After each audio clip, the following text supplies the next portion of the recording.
Comprendre, ça donne envie de prendre de la hauteur de vue avec Pascal Perry, économiste. Beaucoup d'autres choses, mais surtout économiste. C'est de l'économiste qu'on a besoin. Par ici, on va se mettre dans une ambiance un peu champêtre. Vous avez remarqué que les économistes sont toujours maltraités. Et pas aimés par la population. Non, mais je me disais que tu serais mieux, justement, quand tu étais dans un fauteuil. Donc, Pascal Perry, reprenons les choses sérieuses. Là, on entend des parcours d'entrepreneurs, oui. Chacun avec ses valeurs, chacun avec les tripes qu'il met dans cette aventure. Mais essayons de revenir sur des figures un peu plus larges. Alors, bon, pour caricaturer l'entrepreneur du 19e, lui, c'est un paternaliste industriel. Celui du 20e, visiblement, c'est un capitaliste financier, voire effréné. L'entrepreneur du 21e siècle, il ressemble à quoi? Alors, le raccourci est un peu rapide. Oui, en effet, au 19e siècle, dans l'histoire de l'entrepreneuriat, d'abord, on est sur des tailles d'entreprises qui sont assez modestes. On n'est pas encore passé à l'ère industrielle, mais le 20e siècle est en effet le siècle du capitalisme industriel, qu'on regarde d'ailleurs aujourd'hui avec une certaine tendresse. Hein. En France, on aime, un peu de nostalgie. On aime le passé, on aime beaucoup les livres d'histoire, y compris de l'histoire économique. Finalement, on s'aperçoit qu'au XXe siècle, le capitalisme industriel a été, c'est vrai, assez paternaliste, mais en même temps assez partageur. Quand on regarde le partage de la valeur, on s'aperçoit, et c'est ce que vous avez montré à travers des parcours d'entrepreneurs, que la valeur ajoutée, la valeur créée était relativement partagée dans des sociétés qui étaient finalement apaisées. Ce que j'observe en ayant écouté ces parcours de chefs d'entreprise, c'est qu'il y a tout à la fois, comme tu l'as dit, Sébastien, de la passion, mais il y a aussi beaucoup de raison, finalement. La raison au sens du philosophe allemand Kant, c'est-à-dire une raison qui est inspirée. On voit que les parcours ne sont jamais dus au hasard. C'est toujours un travail de construction. Bien sûr, il y a la flamme, il y a la passion, mais en même temps, les entrepreneurs ne font jamais des choses tout à fait déraisonnables. C'est-à-dire qu'ils s'inscrivent dans la société, ils essayent de la comprendre, ce sont un peu des vigies, c'est l'idée du 360 degrés. Alors, il y a beaucoup d'idées passionnantes là que vous avez évoquées à travers ces parcours personnels, la question de l'expérimentation, la question du risque, qu'on apprécie assez peu d'ailleurs aujourd'hui dans la société qui est la nôtre. Hein. Un entrepreneur, c'est d'abord quelqu'un qui risque. Le risque, c'est l'exposition au danger. On confond souvent le danger et le risque. Mais le risque, en réalité, c'est l'exposition au danger. Et dans ce capitalisme qui reste dans nos territoires, un capitalisme familial, patrimonial, l'idée du risque, elle est toujours là. Et nous savons tous, en tout cas c'est une loi d'airain de l'économie, que quand il n'y a pas de rémunération du risque, il n'y a plus de risqueurs en quelque sorte. Comme quand il n'y a pas de rémunération des actionnaires, il n'y a plus d'actionnaires. Le risque mérite d'être rémunéré. Et c'est un discours qu'on a du mal aujourd'hui à faire passer en France. Il y a aussi cette idée très forte que j'ai entendue de la capacité à apprendre de l'échec. Bill Gates dit « l'échec est un diplôme ». On est très loin en France, en réalité, de cette logique-là. On considère souvent que l'échec est tout à fait définitif dans une vie d'entrepreneur. En réalité, on apprend beaucoup dans l'échec. L'entrepreneur, c'est cet homme ou cette femme qui tâtonne. Écoutez ce que disaient certains d'entre vous tout à l'heure, vraiment avec beaucoup d'intérêt, parce que ça ramène les pieds sur terre. On cherche, on tâtonne. C'est quelqu'un qui serait dans une pièce, qui cherche les limites, qui cherche à les repousser en même temps, qui cherche en réalité tout ce qui est possible, toutes les voies qui sont accessibles. Ça fait partie du risque, ce n'est pas le seul élément, mais ça en fait partie. Ce qui est frappant aujourd'hui avec les entrepreneurs, c'est qu'ils ont la capacité à comprendre les usages et même dans certains cas à les orienter. Je participe avec plaisir à vos assises des entreprises depuis maintenant quelques années. Je ne sais pas si je vous ai déjà parlé de la transformation extraordinaire d'une entreprise française qui est très prospère, qui s'appelle Valeo.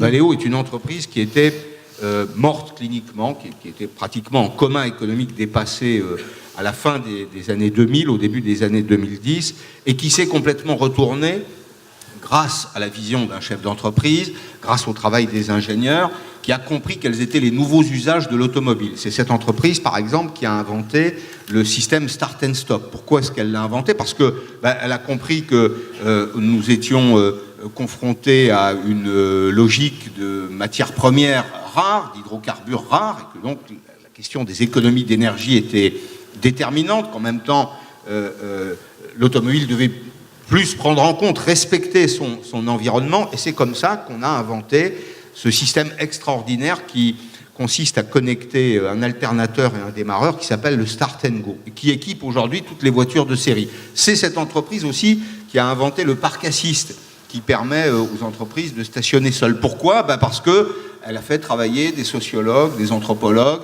des psychologues, compris que le monde vieillissait et que les automobilistes de demain auraient besoin d'assistance. Voilà, une entreprise qui s'est retournée, qui s'est redressée simplement parce qu'elle a regardé le monde vivre autour d'elle.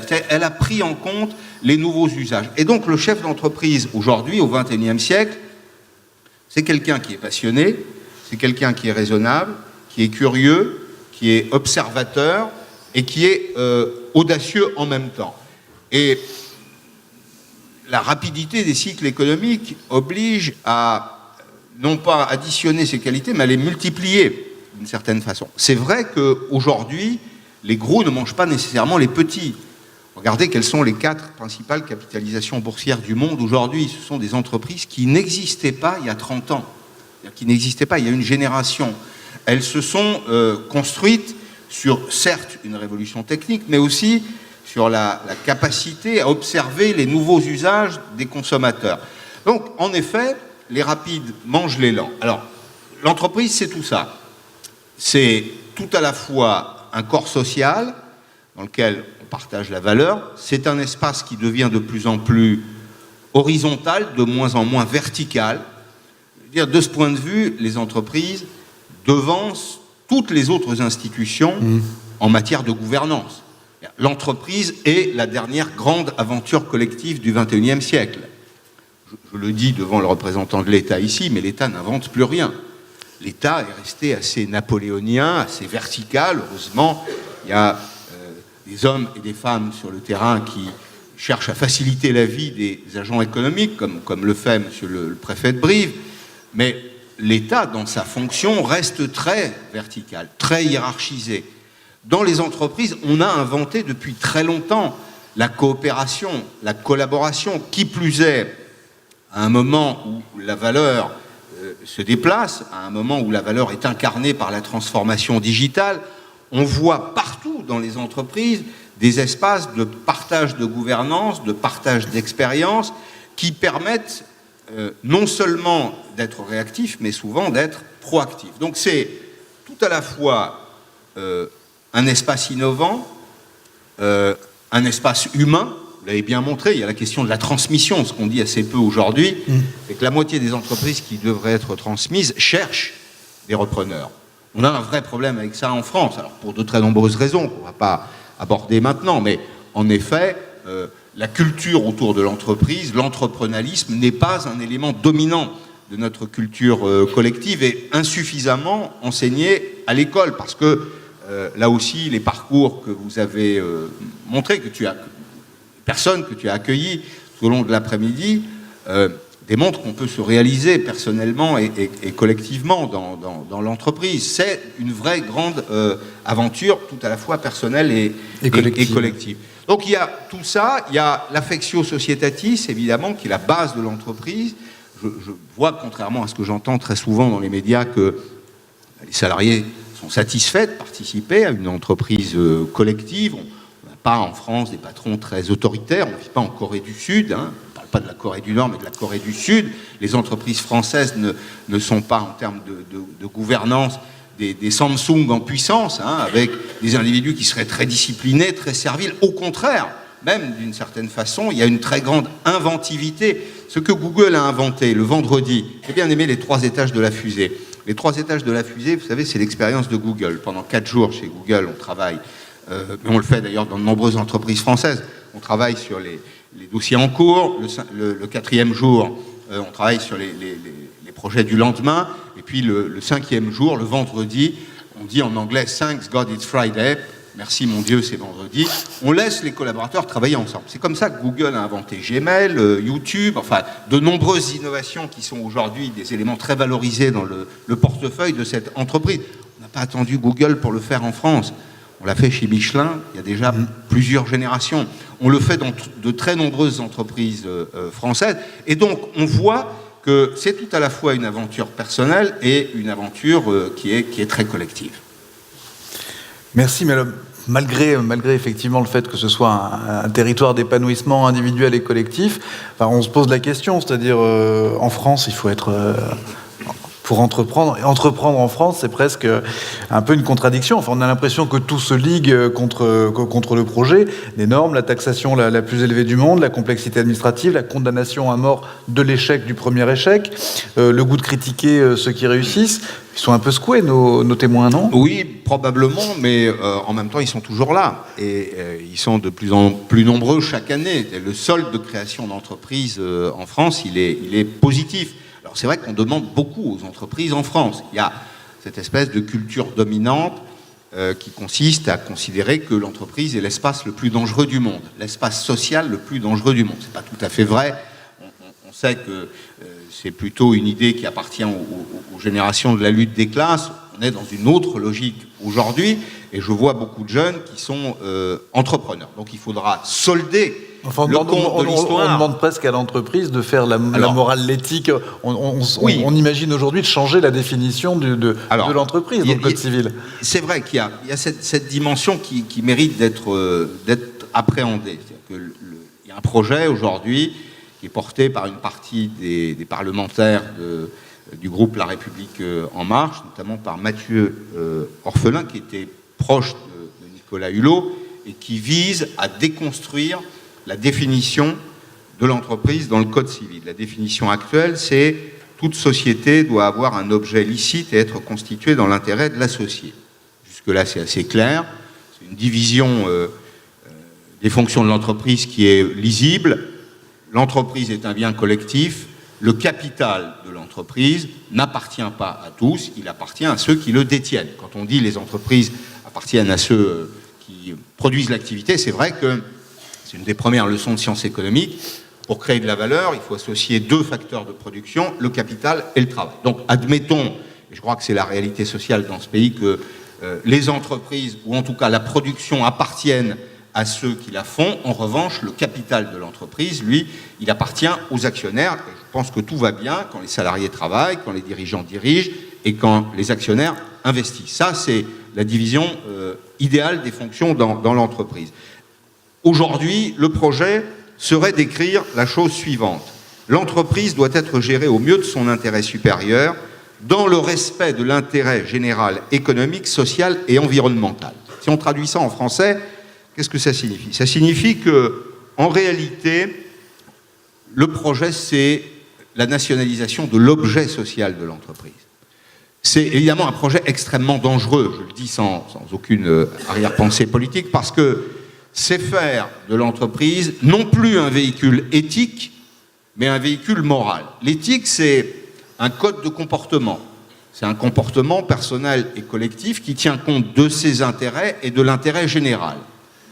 La morale, c'est une représentation du monde qui est variable et qui est réfutable, de surcroît changeante. Donc, vouloir introduire de la morale dans le Code civil, c'est prendre à l'évidence un risque et charger le fardeau des entreprises qui est déjà copieusement garni. Les entreprises produisent de la valeur. Depuis peu de temps, et au 1er janvier de l'année prochaine, elles seront de surcroît collecteurs de l'impôt sur le revenu des personnes physiques. Quand on fait le tour des recettes fiscales de l'État, la première recette fiscale de l'État, c'est la TVA. C'est 190 milliards d'euros par an. Qui collecte la TVA ? Les entreprises. La deuxième recette, par ordre inégal, mais c'est entre l'impôt sur le revenu et l'impôt sur les sociétés, ça se le dispute, qui est collecteur ou qui sera collecteur de cet impôt ? Les entreprises. Qui est collecteur de la TICPE, l'ancienne TIPP ? Ce sont les entreprises. Donc en réalité, on demande tout à la fois, et paradoxalement aux entreprises aujourd'hui, d'être collecteurs de la fiscalité, donc finalement de réaliser une des missions régaliennes de l'État. S'il y a bien un levier qui est un levier de souveraineté, c'est une vieille histoire française, le privilège de battre monnaie et d'imposer l'impôt, c'est le privilège que les États ont gagné. Aujourd'hui, une partie de cette fonction régalienne de l'État est transférée aux entreprises. Et on leur demande, c'est là le deuxième élément du paradoxe, on leur demande d'être en plus des véhicules sociaux de caractère moral. Dans une société qui a perdu le nord, qui souvent confond les croyances et les connaissances, et qui confond également les fonctions des différents interlocuteurs. En dépit de tous ces handicaps, il y a en France encore de très nombreux entrepreneurs. C'est un pays dans lequel on a des atouts nombreux, c'est un pays dans lequel on a de très bons outils de formation, une jeunesse intelligente, une jeunesse agile, des élus, comme c'est le cas ici à Brive, des espaces de partage de responsabilités entre les élus, les chambres consulaires, les représentants de l'État, qui sont au service des entrepreneurs. Au fond, un entrepreneur, qu'est-ce qu'il veut? Il veut que, quand il a une question à poser, on lui réponde. Il voudrait pouvoir, vous savez que c'est une vieille idée, hein, il voudrait pouvoir trouver un guichet unique quelque part, une espèce de conciergerie légale, juridique, financière, parce que c'est des questions qui se posent. Je sais que vous y travaillez ici. Donc, il ne demande pas grand-chose, au fond, à l'entrepreneur. Tout va bien quand les grands agents économiques répondent à leur mission fondamentale. Les entreprises sont là pour produire de la valeur. Elles ne sont pas là pour diffuser la morale, y compris la morale sociale. Les consommateurs consomment, orientent la production des entreprises. L'État, il est là pour tout à la fois réguler et pour orienter. Moi, je crois beaucoup dans le rôle des incitations. Je pense que la science économique, c'est d'abord la science des incitations. Les incitations, comme tu l'as suggéré dans ta question, elles peuvent être législatives, réglementaires, fiscales. Inciter, ça veut dire simplifier la réglementation, éliminer les règles ou les normes qui n'ont pas de valeur, les lois qui ne sont pas appliquées. Je ne comprends pas d'ailleurs qu'on n'élimine pas une loi qui n'a pas reçu ses décrets d'application un an après qu'elle ait été votée. C'est également la décision fiscale qui oriente l'activité économique. Donc les entreprises sont en effet confrontées en France à un environnement qui est assez globalement défavorable, hostile, dans certains cas. Alors hostile, ça postule quand même l'idée qu'il y aurait une opposition de caractère idéologique. Moi je pense que les Français sont beaucoup plus intelligents que ça. Je l'observe chaque jour au contact des entrepreneurs que je reçois à la télévision. Les Français, ils aiment l'entreprise, contrairement à ce qu'on veut dire. C'est qu'il y a une espèce de doxa qui consisterait à dire que les gens sont malheureux au travail. C'est vrai qu'il y a des abus en matière de gouvernance. Ce que nous disait tout à l'heure Nicolas est très drôle. C'est vrai qu'on passe beaucoup de temps en France dans des réunions qui sont parfois complètement inutiles. Mais dans les entreprises qui forment l'essentiel du tissu économique de ce pays, il y a 4 millions d'entreprises en France. Par définition, il y en a 40 dans le CAC 40. Il y a, de mémoire, 5 ou 6 000 ETI en France. Le reste, c'est des PME, c'est des entreprises du territoire qui n'ont pas le loisir de perdre du temps dans des réunions, qui associent en général les collaborateurs, dans lesquels il y a un commandement extrêmement horizontal. Dans ces entreprises, le monde est plat. Ouais. Les seuils de gouvernance sont plats. Dans ces entreprises, on est globalement heureux, et je pense que ça suscite en effet un certain nombre de vocations en dépit de ce que j'entends régulièrement. Donc, pour te résumer les choses, je pense qu'il y a beaucoup d'entrepreneurs en France, qu'on a de bons outils de formation des entrepreneurs et que les gens sont heureux de travailler dans des entreprises. Merci Pascal. Et donc, ici, sur ce territoire, tu parlais des entreprises du territoire. Quel regard tu portes sur l'expérience briviste, qui est l'expérience de ces assises, mais de tout ce qui va derrière, cette démarche concertée entre l'Agglo et la CCI, Brive Entreprendre, c'est de nature à inciter, à stimuler, à simplifier? Oui, parce que je crois que vous avez compris, les uns et les autres, que l'entrepreneur, c'est d'abord celui qui fait les choses. Faire. Celui qui fait les choses. Il y a beaucoup de gens qui sont capables de penser les choses. Il y a finalement peu de gens qui sont capables de les faire. Et dans la réalisation, on a parfois besoin de relais. Alors, on a besoin de l'encouragement des élus, on a besoin des chambres consulaires parce que c'est un réservoir d'informations, de conseils, d'échanges. On a besoin des représentants de l'État parce qu'ils peuvent être facilitateurs. J'ai bien compris que vous avez besoin d'un train qui roule un peu plus vite aussi, d'un avion qui soit un peu plus régulé. Non, mais tous ces éléments concourent évidemment au succès du tissu économique local. Vous n'en avez peut-être pas conscience, mais moi j'ai la chance de voir beaucoup de territoires. Maintenant, je travaille de façon plus constante à la télévision, mais j'ai passé 10 années de ma vie dans les villes, dans les entreprises, auprès des entrepreneurs. Ce que vous avez fait ici n'est certainement pas unique, mais c'est le seul endroit que je connaisse dans lequel l'initiative se poursuit. Et tu le sais, Sébastien, c'est vrai dans nos vies personnelles aussi, les choses qui comptent, c'est les choses qui durent, en réalité. Et durer, vous êtes de plus en plus nombreux, c'est bien, les projets ne se sont pas relâchés. Au contraire, il y a manifestement là aussi un deuxième étage de la fusée qui est prête à partir. Je pense qu'il faut maintenir ce dispositif d'aide, d'accompagnement, d'incitation, qui est un dispositif très, très coopératif. Je ne connais pas beaucoup de territoires où l'initiative a été prise, et je connais encore moins de territoires où cette initiative est poursuivie avec succès.